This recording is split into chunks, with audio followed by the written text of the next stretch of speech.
Scary, scary Sunday. How are we doing, everybody? It's your guy and the man of this hour, Sammy the Man McIntyre. We are back with Moving the Chains podcast.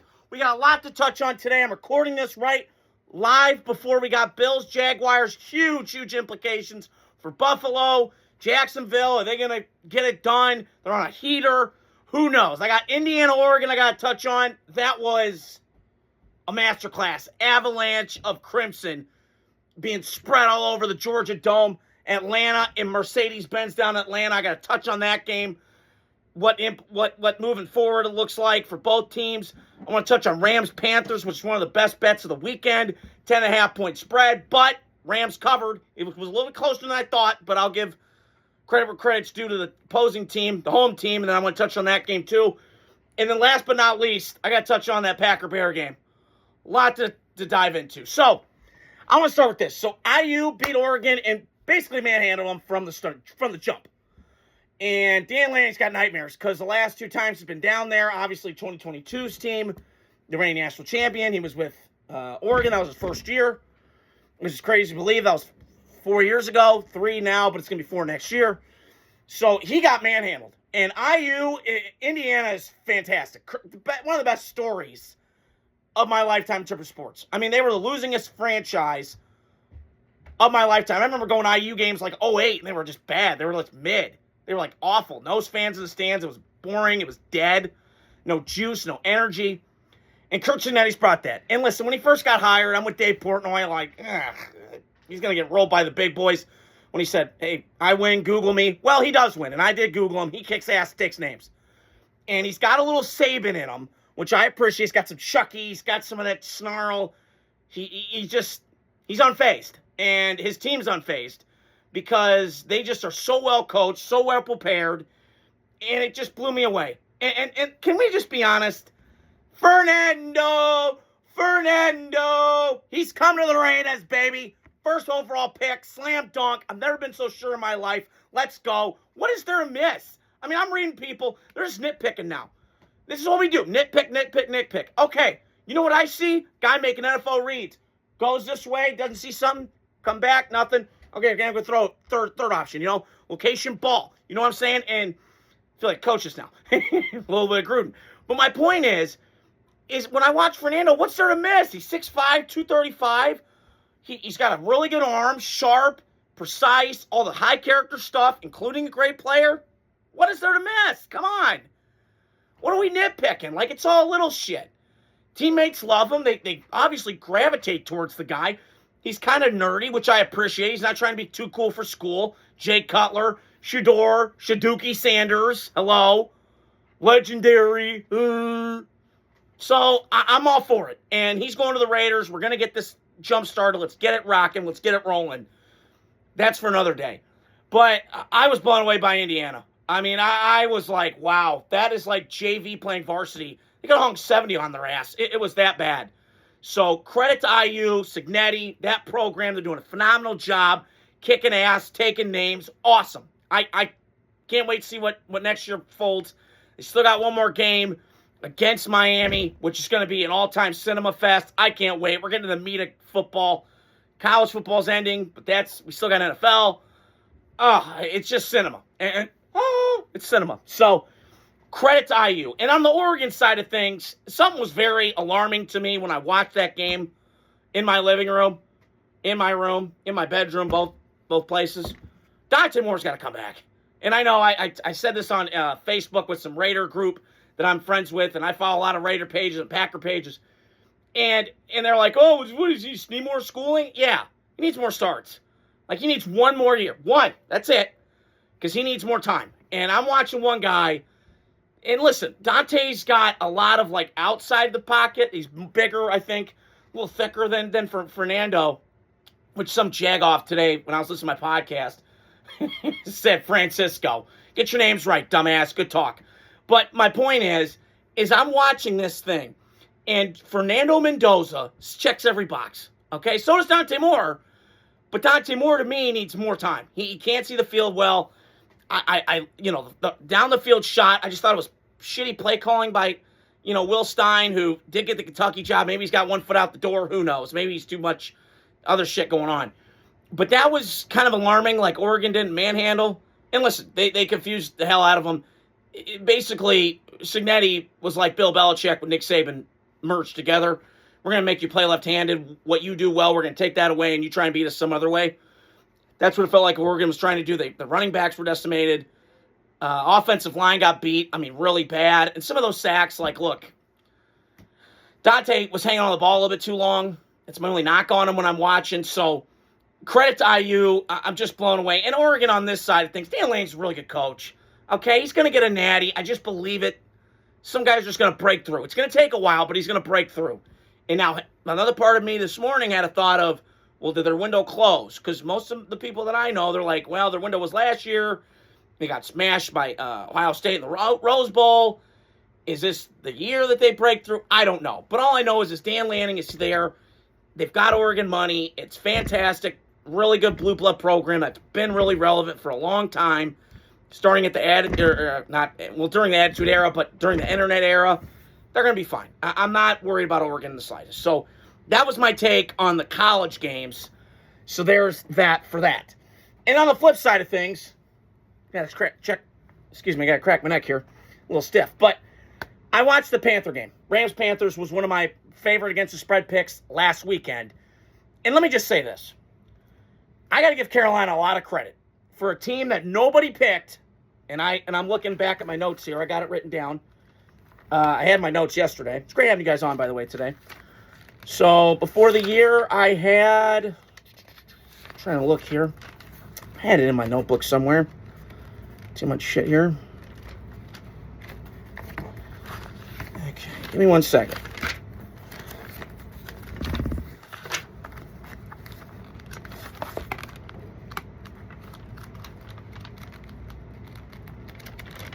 I do remember saying that Panthers were third. I have to go back and look at later. But my point is, I did have them third. Now, again, I was a little hesitant with Dave Canales, him coming in.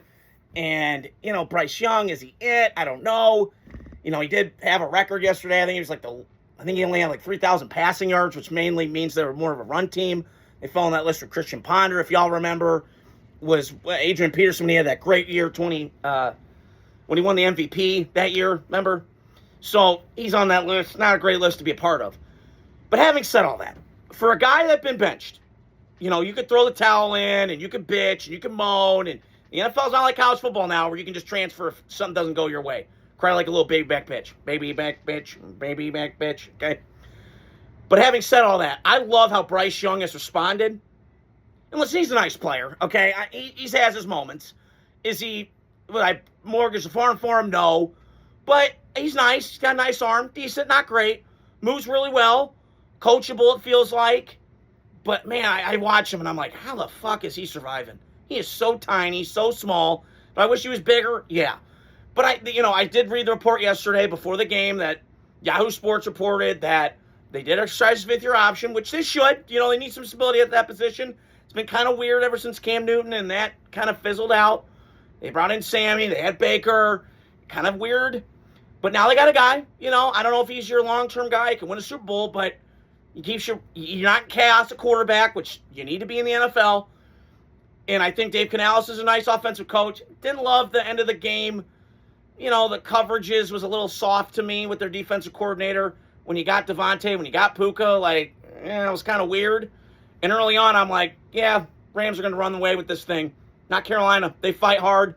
They're a really good football team. I think there's something brewing there in Charlotte. Now, we got to see how their offseason is. They got to get this more roster completely, all, together. It kind of feels like there's still some loose ends, which no team's going to be perfect, but just to kind of tighten the screws a little bit and get that on the right track.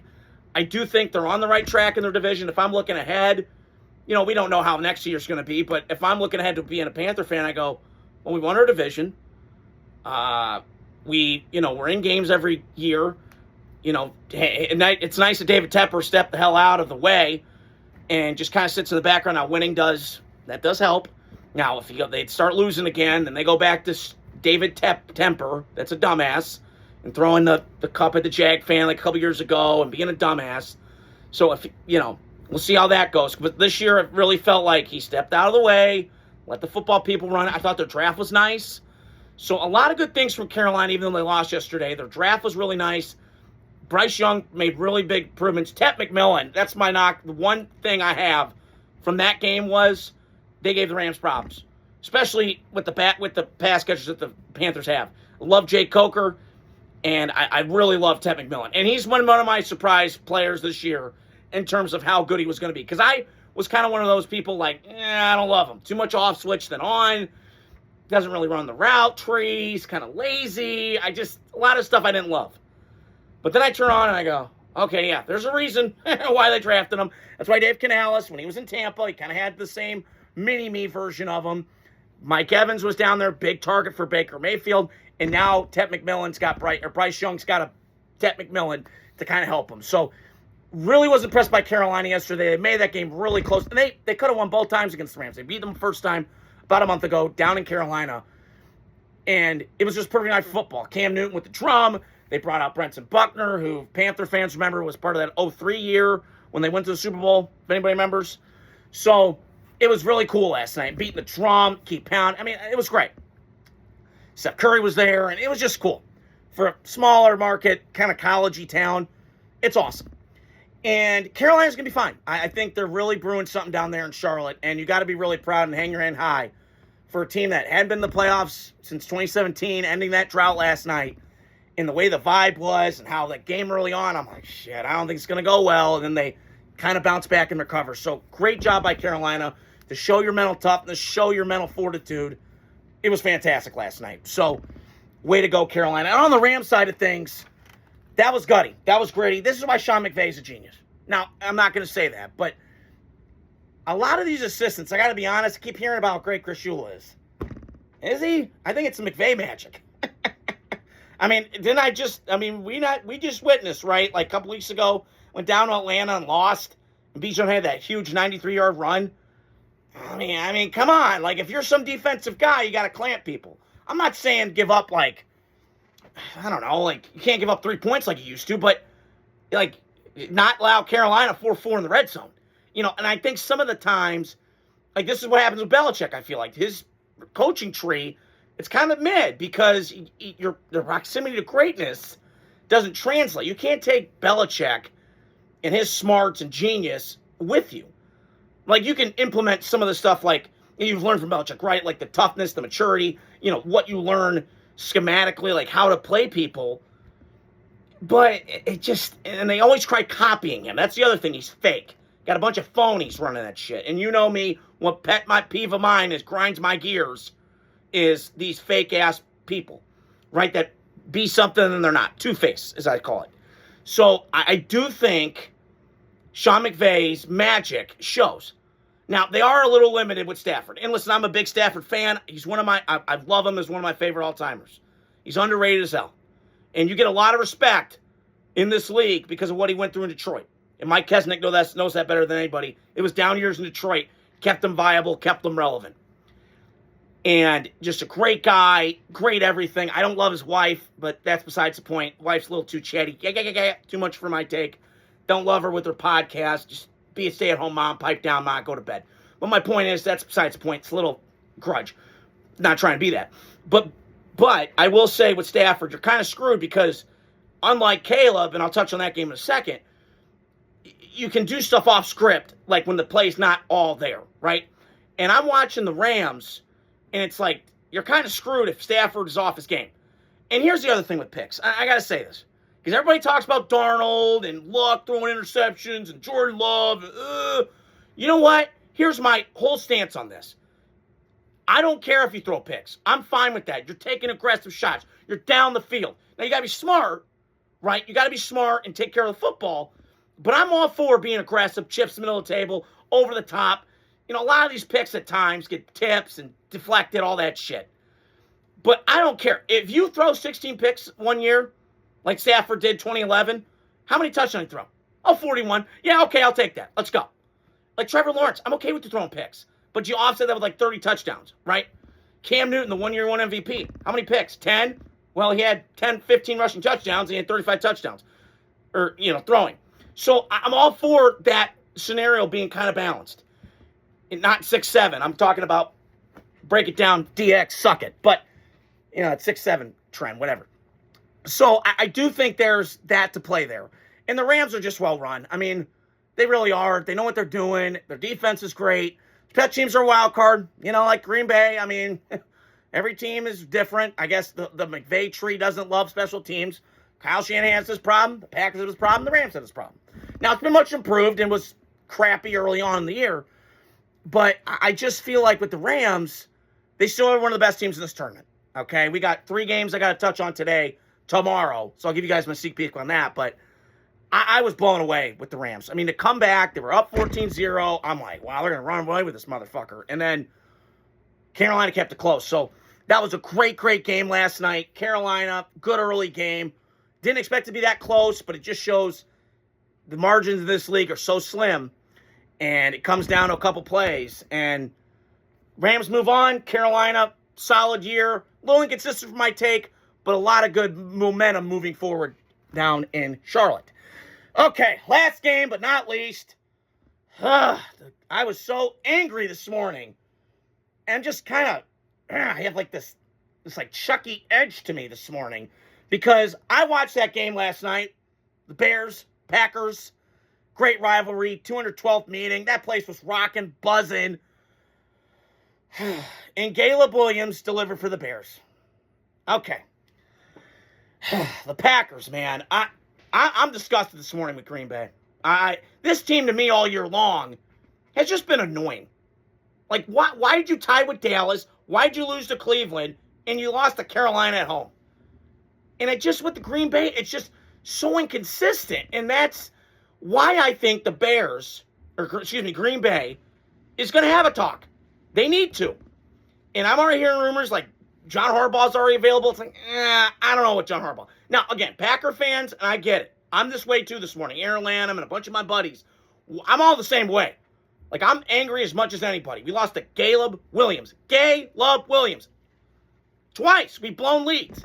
This falls on the coach. Like, you could talk about injuries and this and that and the third. You've got to deliver. You got to put their foot on their neck, man. And you, yesterday, 2 times. I mean, I'm watching. You have up 21-6, not even less than a couple weeks ago in Chicago. And I'm watching Bear fans. I'm like, yep, this is going to happen. Yep, this is going to happen. Packers been here, done that. Bears, first time in a couple years. Looks like shit. And Caleb, I'll get to him in a second because he drives me crazy. But I'm with Green Bay, like, what are we doing? And it boggles my mind, too. And I'm not trying to bitch and complain. I'm a little pissed off this morning, today.